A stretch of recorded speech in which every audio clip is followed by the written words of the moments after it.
poets and fiction writers. It's a beautiful experience, and thank you all for sharing it with me.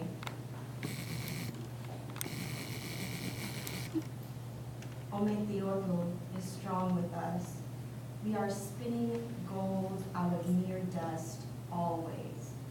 I think queer Latinx got a little extra mágica sprinkled on them, like that flavor of the pomalo that can't be replicated.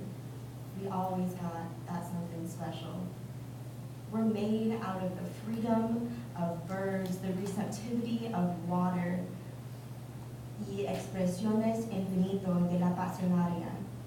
Somos royalty, mi amor.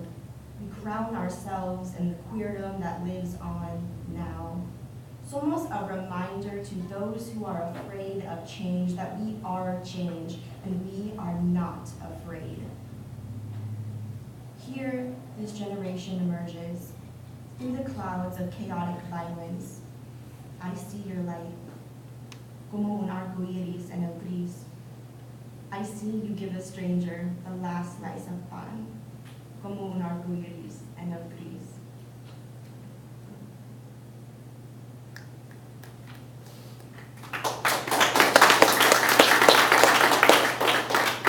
By day, our hero hustles, flowing nothing but their genuine chingonic fire into every facet of their work, taking space to help themselves, those before them and those behind them, holding vibrant space for others who actually reciprocate this labor, making space for gratitude and holiness. By night, everyone's hero cries laughing after the answer to what bottle of tequila is this?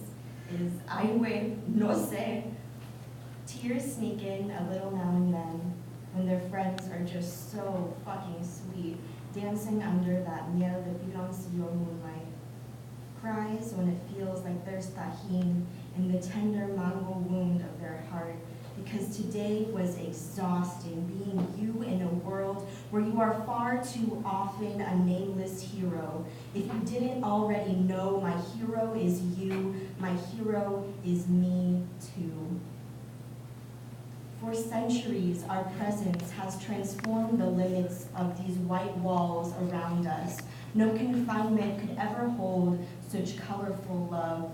Centuries of elders are tired of being forgotten. Tell the children about Jenicet Gutierrez, the transgender activist who used what power she had to interrupt a White House speech. Tell them how she made history talking about ceasing queer immigrant deportation and separating families. Tell those black and brown kids growing up that this shit is possible. Taking back our land starts right now. Taking back our culture explodes the barriers and preserves difference in ways only we can.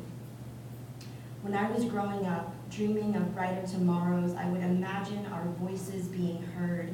I fantasize about fully unleashing the tenderly empathetic and weird, fuck the establishment, black sheep, fucking clearly gay since birth, voice inside me. But that always got me into trouble at school. Even though the textbooks had me convinced that there was no one out there speaking my truth, no one before me who was lighting my path. I knew there was power in this small voice, a power which would reconceptualize the voice of queer people of color, how their lives are curated, passed down, and remembered for all time. Now we are telling our own stories inside classrooms, telling little versions of ourselves, stories of our people they've been waiting to be inspired by their whole lives, because the children know us. They know our difference makes us strong. We are tabling at events, disrupting halftime shows, setting up rituals and workshops, teaching each other, making art collectives, protesting pipelines, and getting out of toxic relationships. Know what we've done here. Know what we've done for centuries.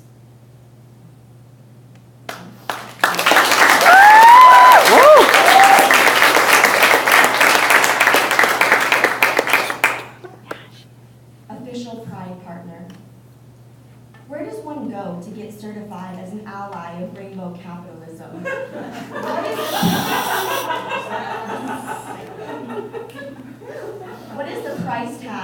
title that strips away the resistance of our sweat, tears, and blood that is stained on the streets that you walk on. Oh, I get it now. So you pay us large sums of money so we go to your bar? No? Well, fuck you. I don't need your fucking sponsorship. Do you even know what the fuck we're celebrating? Who's this pride for? Whose pride is this? Can you officially take claim of my pride and say that you are my partner? Where were you when me and my homies were being berated by the cops for having pride the brown way? Where were you when the gay agenda wasn't this colonizer's wet dream of profit and confined cookie-cutter queerness? Will you still be my partner when I'm spitting in your cop buddy's face? Stay by us when we scream there is still a fight to be fucking had, because my pride is not about the display. It's all about the power of unity, the power which will make the oppressor fucking crumble.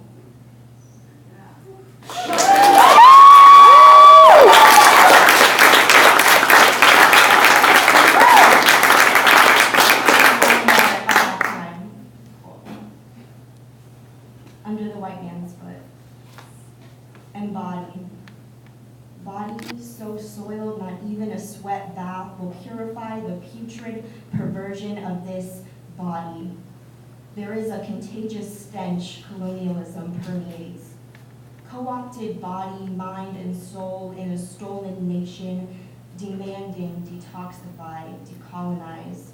Decolonizing my body means that I am calling on my ancestors to recollect with me the way our people used to be.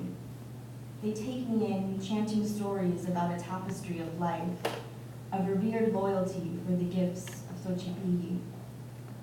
Light my green flame, fill me to capacity with sodden earth and Teolia expectancy.